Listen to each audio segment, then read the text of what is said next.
For my 50th birthday, my family kept saying, "Just wait, we are preparing something big." My wife would smile every time I inquired. "Be patient," she said. On the actual day, I returned home to find the house empty. No messages, no calls. Hours later, I stumbled upon a picture on social media. My wife, children, and in-laws all enjoying a beach resort. My son had written, "He won't even notice we're gone, LOL." I didn't reply or call. I merely watched. 3 days later, my WhatsApp was inundated with 47 urgent messages pleading for my attention. At 3:27 a.m., I sat in my vacant house, scrolling through vacation photos of a family trip I wasn't invited to. On my 50th birthday, after 25 years of marriage and raising 2 children, I thought I had taught well. This was how it ended. Forgotten, or worse, intentionally left behind. Let me rewind. This turmoil began about 2 months prior. My wife, Willow, started behaving oddly whenever my upcoming 50th birthday came up. Not in a bad way, but rather secretively. She would whisper on the phone and close her laptop when I entered the room. My daughter, Piper, 20, would give me knowing smiles, saying, "Dad, you're going to love what's coming for the big 5-0. Even my son, Thomas, 23, who usually seemed indifferent to family matters, was dropping hints. I won't lie, it made me excited. 50 is meant to be a landmark, right? I didn't expect anything extravagant because we're not that type of family. We're comfortable, but not wealthy.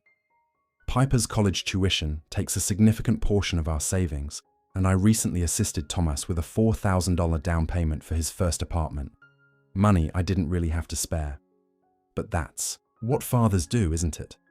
All the secrecy led me to think they might be planning a surprise party. Willow kept insisting that I be patient whenever I sought more details. Last week, my father-in-law, Otis, called me unexpectedly. Something he never does unless he needs help with repairs. Just to inquire which day I'd taken off for my birthday. I told him I had requested the actual day this past Tuesday, but I didn't get the day off. At 6:15 a.m. on my birthday, my boss called, asking if I could come in due to an emergency at the Riverside project. Guess who that someone always is? I called Willow from the car to inform her I'd be late, but assured her I'd be home by dinner. She sounded strange, distracted, merely saying, "That works out fine," before hanging up quickly. I spent my birthday dealing with a water main, break in equipment failures. No one at work even realized it was my birthday. I didn't mention it, as that's not who I am. And truthfully, I was looking forward to whatever awaited me at home. I even stopped and bought a bottle of fine whiskey on my way back, thinking I deserved at least that much. At 5:53 p.m, I pulled into my driveway. No extra cars parked outside. So much for the surprise party. The house was completely dark. Odd but not alarming. Perhaps they were hiding. But the house was empty. No decorations, no cake, no wife, no kids, no note explaining where everyone was. I checked my phone. No messages. I called Willow. It went straight to voicemail. I called Thomas. The same thing. I texted Piper. Nothing. By 7:30 p.m, I was sitting alone at the kitchen table, staring at that unopened whiskey bottle, wondering if there had been an accident or something. I called the local hospital. Nothing. I called Willow's sister, Lindsay. No answer.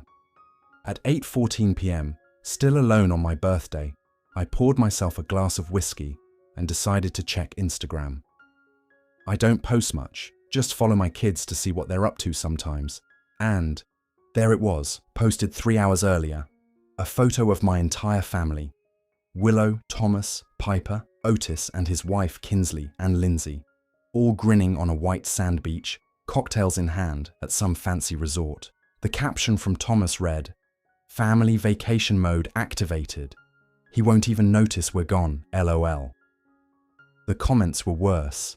Willow replied with a laughing emoji, and Lindsay added something about workaholic husbands not appreciating the finer things. At least Piper hadn't commented, but she was in the photos, sunglasses on, appearing to have the time of her life. I sat there for what felt like an eternity, scrolling through more photos they had posted. group dinners, jet ski rentals, selfies, by the pool, all time-stamped and geo-tagged at a resort I had never even heard of, starting 2 days earlier. Isn't it ironic? For years, I felt guilty about working too much, missing school events, and sometimes being tired on weekends, all to provide for these people. Piper's college fund, to which I've contributed $500 every month since she was born, the down payment for Thomas's apartment, which meant I couldn't replace my 10-year-old truck this year, the mortgage. I've never missed a payment, vacations I couldn't afford because someone always needed something more important. I don't know whether shock, rage, or some weird sense of calm kicked in, but I didn't call them, didn't text, didn't comment on the photos. I just poured another whiskey and started thinking hard. The first thing I did was check our bank accounts. Sure enough, $4,000 had been withdrawn from our joint savings account last Friday. Exactly the same amount I had given to Thomas for his apartment. Coincidence? I don't think so. I scrolled back through older social media posts and found Otis had been making comments about a special family trip for weeks, so this wasn't spontaneous. It was planned without me, planned around me, planned despite my birthday. By midnight, I had gone from hurt to furious to ice-cold calculation. I opened my laptop and started documenting everything. Screenshots of the posts, bank statements, a timeline of the lies they had told me about my birthday surprise. Here's something people forget about the quiet, reliable guy who just keeps showing up. We notice things, we remember things, and when we finally had enough, we know precisely where all the bodies are buried. I spent my birthday night creating a comprehensive account of our finances, 25 years of marriage laid out in Excel spreadsheets. Who paid for what? Who contributed what? Who sacrificed what? The numbers told a story they wouldn't appreciate. Around 2 a.m., I found something else. A credit card statement in Willow's email. Yes, we share passwords, or used to anyway, for a card I didn't know existed. $113,000 in debt accumulated over the last 3 years. Designer clothes, spa days, $200 lunches with Lindsay, and recent charges from the resort they were staying at. Almost $6,000 so far. I'm not usually one to cry, but I'll admit I felt pressure behind my eyes. Not tears of sadness, but of anger, wondering how I could be so invisible to the people I had given everything to. Morning came, and still no messages asking if I was okay. No happy birthday texts. Nothing, just more beach photos, and a video of Thomas doing karaoke with Otis, captioned, "Dad would hate this LOL." I showered, went to work, and came home. I checked social media again. Day 2 of their vacation was in full swing, with comments from Willow's friends asking how the resort was. Her reply? Heaven, so nice to escape from real life for a while. Real life. That's me. I'm real. Life. The thing she needed to get away from. I poured another whiskey and made some decisions. First, I called my bank at 9 a.m. sharp on day 2 and rerouted my upcoming paycheck to a new account they set up for me. Next, I called my buddy Cody, who went through a divorce last year, to ask for his lawyer's number. Third, I started moving Willow's things to the guest bedroom. I wasn't being hasty, I was being methodical. Like when you discover termites in your foundation, you don't just patch over it and hope for the best. You dig down, find out how deep the damage goes, and decide if the structure is worth saving. On day 3 of their vacation and day 2 after my forgotten birthday, I finally received a text from Piper. Just a casual, "Hey Dad, how's it going?" As if they weren't all at a beach resort without me. As if it hadn't been my milestone birthday. As if everything were normal. I didn't respond. An hour later, Thomas texted, asking if I could check if he'd left his laptop charger in his old room. Nothing about where they were. Nothing about my birthday. I didn't reply to that either. By evening, the messages began to show concern. Willow texted, asking if I was upset about something. Piper called twice. Thomas sent a strange message saying, "Mum's freaking out a little. Can you just text her back?" I didn't respond. Instead, I posted my first Instagram photo in months. Just me at home with a birthday cake I bought for myself from the grocery store. No caption, no tags, just a date stamp. That's when the dam broke. At precisely 9:44 p.m. on day 3 of their absence, my WhatsApp exploded with messages, Willow in full panic mode, Thomas actually showing concern for once, Piper sending increasingly tearful voice messages. By midnight, I counted 47 messages across all platforms, texts, WhatsApp, Instagram DMs, even emails. The last one from Willow simply said, "We're coming home tomorrow. Please be there. We need to talk." Oh, we'll talk all right. But first, I needed to make one more stop to pick up new locks for the doors because some lessons about taking people for granted need to be chiseled in stone, not written in sand. Update 1. Firstly, thanks for all the support on my last post. I didn't expect thousands of comments. Some called me a doormat. Others said I should burn everything to the ground. I appreciate the fire, but I've always been more of a slow burn guy. Message number 1 came at 9:44 p.m., exactly 3 days into their beach vacation. Just a simple, "Norman, are you there?" from Willow. By message number 47, at 3:28 a.m., she had escalated to, "Please just answer me. I'm freaking out. I've been married for 25 years, and never once in all that time have I deliberately ignored my wife when she needed me. Never once have I shut her out when she was worried. Even during our worst fights, I always picked up the phone. But there's a first time for everything. I didn't sleep that night. Just sat on our back deck watching those messages flood in while scrolling through their Instagram feed. The contrast was striking. Willow typing, "Norman, please, I'm worried," while her profile showed her grinning at a beachfront restaurant just 2 hours earlier. Thomas asking if I was okay while tagging himself at a jet ski rental. Piper sending tearful voice messages from a poolside cabana. Around 5 a.m., I made coffee and began methodically documenting everything. Screenshots of social media, bank statements, text threads. I printed it all out and organized it in a folder. It may sound crazy, but it helped me think. The new deadbolt and doorknob set sat on the kitchen counter, still in the packaging. I wasn't sure yet if I'd install them. That felt like a line I might not be able to uncross. At 7:15 a.m., the first call from Otis came in. I let it go, to voicemail. He left a 2-minute message that started concerned and ended with him saying I was behaving like a child. Classic Otis. Always thought I wasn't good enough for his daughter. Always made little comments about my modest house or reliable car, code for, "You're not as successful as I wanted for Willow." I went to work as usual, did my job, and came home. The messages kept coming. Thomas. Dad. Seriously, this isn't funny anymore. Willow. Norman. I don't know what game you're playing, but this is cruel. Thomas. If you're doing this on purpose, it's seriously messed up. I still didn't respond, but I started preparing for their return.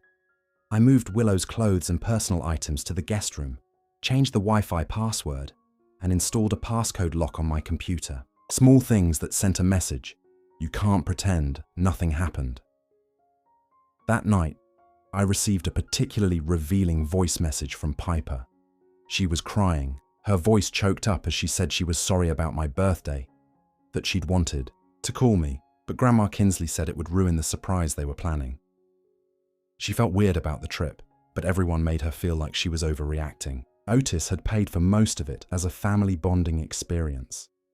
I almost called her back, almost, but then I remembered her in those beach photos, smiling without a care in the world, not looking bothered at all. 20-year-olds are adults who make their own choices. The morning they were due to return, I finally installed the new deadbolt, not to lock them out permanently. I'm not that petty, but to make a point. They'd need to ring the doorbell to face me, to acknowledge what they'd done before walking back into our home as if nothing had happened. I took the day off work and waited. At 2:47 p.m., I got a text from Willow saying their flight had landed. At 4:32 p.m., I heard their Uber pulling into the driveway, multiple voices, luggage wheels on concrete, Then silence, which I guessed was the moment they realized their keys didn't work anymore. The doorbell rang. I took my time answering it. When I did, I found a tableau of sunburned, exhausted faces trying to manufacture casual smiles. Willow was clutching a gift bag that definitely hadn't been packed in their original luggage. Thomas was looking everywhere but at me, Piper on the verge of tears. Otis and Kinsley stood behind them with matching expressions of disapproval. I just stood there, filling the doorway in silence. Willow tried to speak first, starting with how worried they had been, how they had called hospitals, how they had cut their trip short because they were so concerned. Then she pivoted to how the trip had been planned as a pre-birthday celebration. But things had gotten complicated, and they were going to surprise me when they got back with a special dinner. I didn't say a word. I just pulled out my phone, opened Instagram, and held up the screen with Thomas's post. "He won't even notice we're gone, LOL." The silence that followed was something special. Thomas stared at his shoes. Piper started crying. Willow tried to grab my phone, which I easily moved away. Otis stepped forward, saying this was ridiculous. They needed to come inside and talk like adults. I finally spoke, telling Otis he wasn't welcome in my house today and that he could drop the luggage and leave. The look on his face was like he'd been slapped. For probably the first time in his life, someone had told him no, told him to leave. The great Otis, used to everyone dancing to his tune, stood there sputtering on my doorstep while I stared him down. Kinsley tried to diffuse things, saying they were all tired from traveling, and maybe we could talk tomorrow. I said tomorrow worked for me, but not for Otis. After they left, I let Willow, Thomas, and Piper in. The house felt different with them in it, smaller, tense. Willow immediately noticed her things were missing from our bedroom and demanded to know what I had done. That's when I brought out my folder, the screenshots, the bank statements, the expense breakdown. I laid it all out on the kitchen table and asked them one question. When exactly did I become so worthless to this family? Willow tried to turn it around, saying I was being dramatic, that it was just a vacation they had planned to celebrate my birthday when they got back. I showed her the text thread with Lindsay. Her face went white. Thomas tried to downplay his Instagram caption, saying it was just a joke, that everyone exaggerates on social media. I showed him his own comments from the past year. All the little digs about me being absent, being boring, being typical dad. His excuses dried up. Piper just cried. But even through her tears, she let slip that the trip had been planned for months, that it was originally supposed to include me. But Otis had convinced Willow it could be a family reset without my negative energy bringing everyone down. By 7 p.m, we had reached the heart of it. The ugly truth nobody wanted to voice. They had created a narrative about me. Norman the boring provider, Norman the absent father, Norman the workaholic, that made it easy to justify treating me poorly. They had convinced themselves I wouldn't care about being excluded from my own family, that I wouldn't notice, that I wouldn't feel. And the most painful realization, they weren't entirely wrong.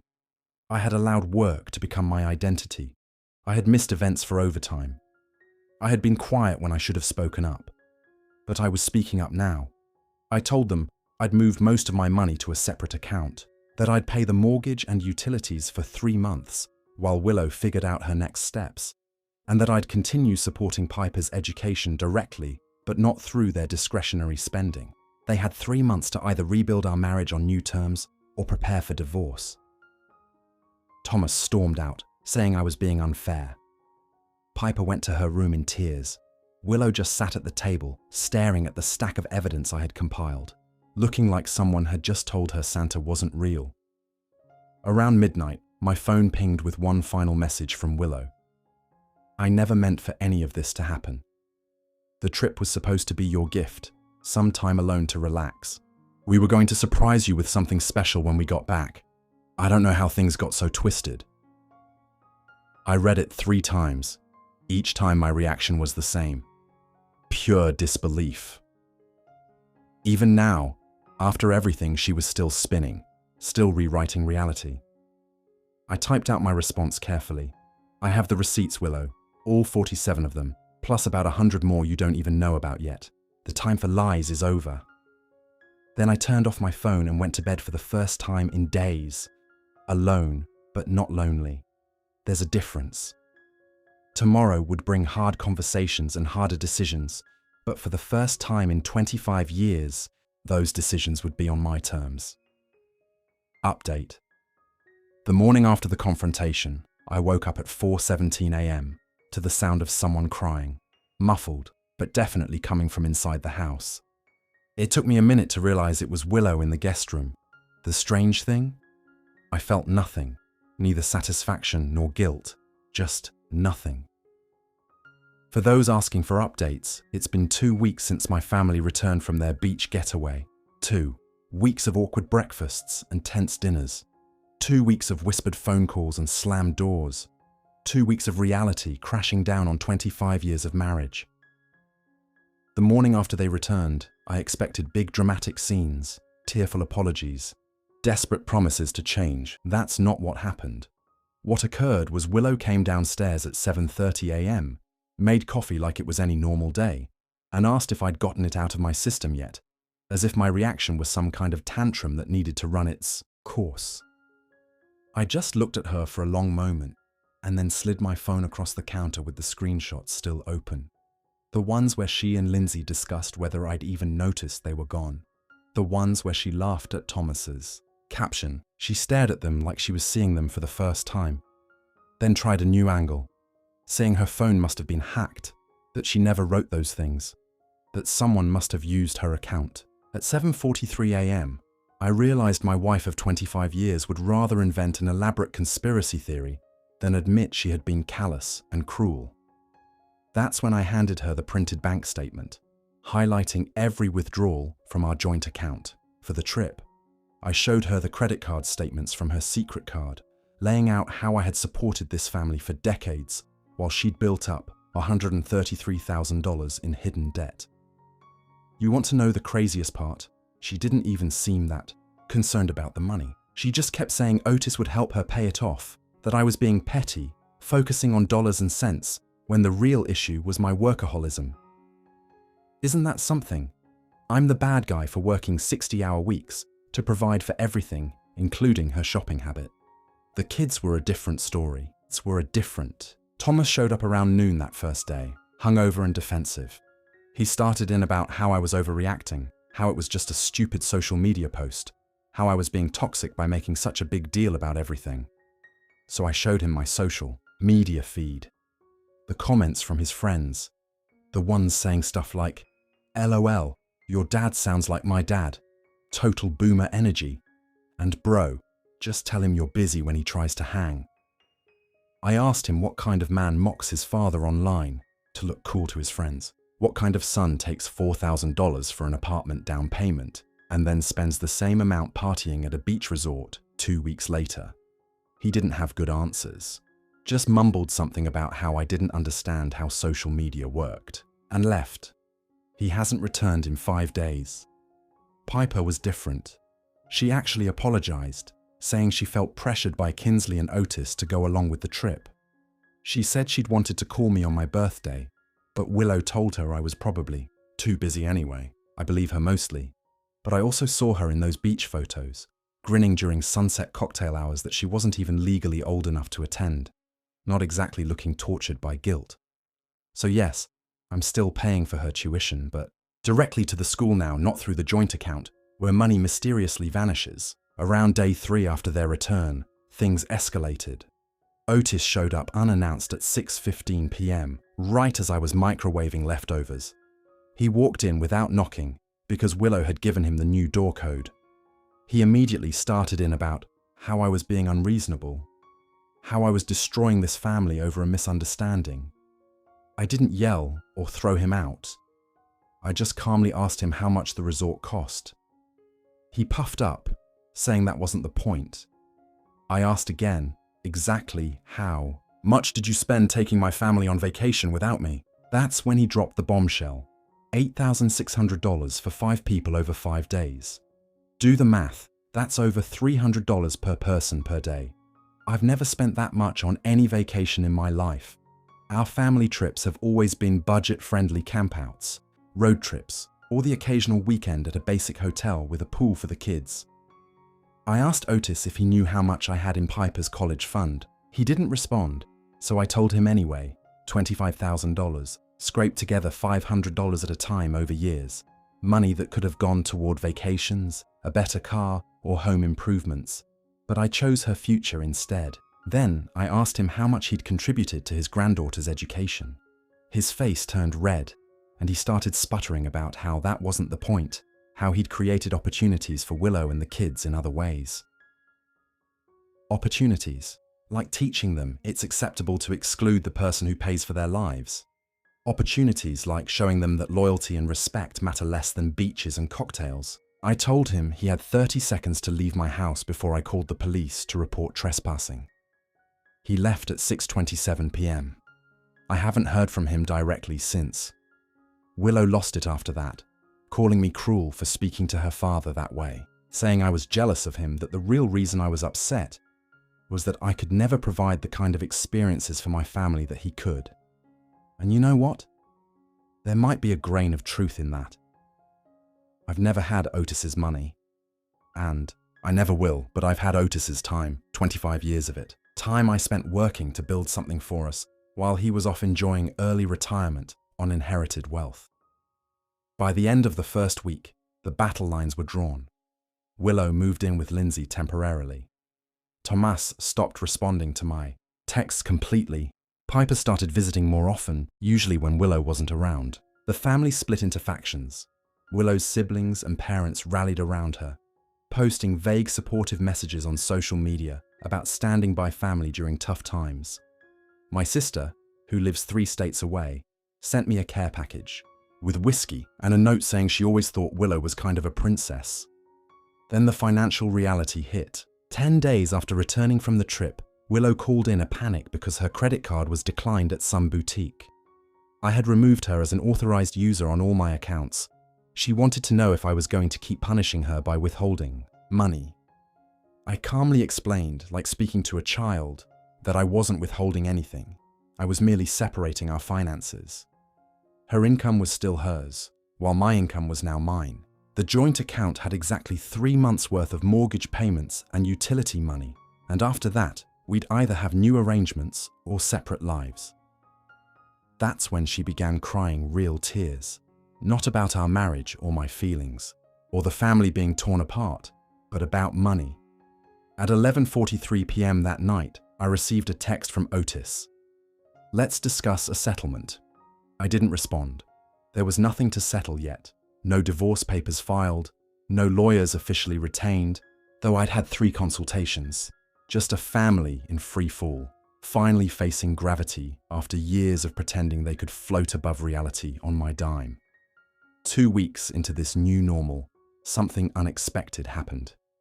Thomas showed up at the house at 8:30 a.m. on a Tuesday, unshowered, eyes red, looking like he'd been up all night. He wasn't there to apologize exactly, more like he'd finally done some math of his own. His new apartment, the one I helped with the down payment, turned out to be more expensive than he'd calculated. Utilities, internet, groceries, all. The little things that magically appeared at home but actually cost money in the real world. He'd blown through his savings already. The vacation had cost him more than expected too. He'd put excursions and drinks on his credit card, assuming he could just figure it out later. Now later had arrived, and he was drowning. Part of me, a small, hurt part, wanted to tell him this was a valuable life lesson and send him on his way. But the dad in me couldn't do it. Instead, I made him breakfast, taught him how to create a basic budget spreadsheet, and showed him exactly what things actually cost in the real world. The world I'd been silently managing while he posted about what a boomer his dad was. By lunchtime, he looked shell-shocked, not just from the financial reality check, but from seeing, maybe for the first time, what I actually did for this family, beyond just existing as a punchline for his social media jokes. He didn't say sorry, not directly, but he did something that hit me harder than any apology could have. He deleted all his social media apps right there at the kitchen table, saying he needed to clear his head without the constant noise. He asked if he could come over on Sundays for me to help him figure out this adulting process. I guess Willow's been a different story. After the initial shock wore off, she shifted into full damage control mode, calling mutual friends to explain this. She posted a long, vague Facebook update about healing from unexpected life changes that made it sound like I'd had a breakdown. Lindsay's been her bullhorn, telling anyone who would listen that I'm having a midlife crisis, that I'm being financially abusive by cutting Willow off. I haven't bothered countering any of it. The people who know me really know me have seen through it immediately. The rest aren't worth my energy. Piper's been caught in the middle. She feels guilty for going on the trip, guilty for still wanting a relationship, and guilty for being angry at her mum. Just guilt all around. I've tried to make it clear she doesn't need to choose sides, that I'll always be her dad regardless of what happens with Willow, that her college is still covered, and that her future is secure. 3 weeks in, Willow finally came by to talk for real. She sat at the kitchen counter where we had shared breakfast for 20 years and asked if I was genuinely going through with this, if I was really willing to throw away our marriage over one mistake. I pulled out my phone and showed her the 47 messages again, asking which one acknowledged it was my birthday, which one apologized for excluding me from a family vacation, and which one demonstrated any real concern beyond fear of getting caught or exposed. She couldn't point to a single one. Then I asked her the question that had been burning within me for weeks. When did I become someone you could just disregard? When did I become so invisible that you thought I wouldn't notice or care? What, she said, next changed everything. She admitted it wasn't sudden, that for years, maybe a decade, she had felt like we were living parallel lives. She had tried to connect, but I was always working, always tired, always focused on providing, rather than being present. Eventually, she just adapted, building a life that didn't require my active participation. That hit hard because there's some truth in it. I have prioritized providing over being present. I have missed events for work, and I have been too tired for date nights after 60-hour weeks. But I also coached Thomas's Little League games, helped Piper with science projects, mowed the lawn, fixed leaky faucets, and kept the cars running and a roof over our heads. I showed up in all the ways I knew how, just not in the ways Willow wanted. We talked for 4 hours that day, real talk, hard talk, about expectations and resentments and the slow drift that happens when two people stop seeing each other clearly. At midnight, she asked if there was any chance for us, if I could forgive her for the trip, for the secret credit card, for the years of small betrayals that led to the big one. I told her I honestly didn't know. That forgiveness might be possible, but forgetting wasn't. Trust, once broken, leaves scars even when it heals. The next day, she moved the last of her things to Lindsay's, saying she needed time to figure out who she is without me. Whatever that means. It's been 1 month now since my 50th birthday. 1 month since I came home to an empty house and discovered just how invisible I had become to the people I thought were my world. Some days I'm angry. Some days I'm just tired. But most days, I'm finding a strange new peace in being visible to myself for the first time in decades. I've started swimming at the community centre 3 mornings a week, going to happy hour with colleagues from work, and even joined a hiking group that meets on Saturdays. Tomas comes by every Sunday now for what he calls adulting lessons. We cook dinner together, go over his budget, and talk about things that matter. Piper splits her time between Lindsay's place and mine, navigating the new family dynamics with as much grace as a 20-year-old can muster. Willow texts daily, alternating between nostalgic memories and practical questions about bills. I respond to the practical ones and leave the rest unread. Yesterday, I received a letter from a divorce attorney representing her. Standard stuff. Reasonable requests, actually. She's not going for the jugular financially, which surprised me. As for me, I finally changed my social media status from married to it's complicated, because it is. Life is complicated. Families are complicated. Love, hurt, and forgiveness are complicated. But one thing isn't complicated anymore. I'm not invisible. Not to my family, not to my friends, and most importantly, not to myself. That visibility was worth the price of a beach vacation I never got to take.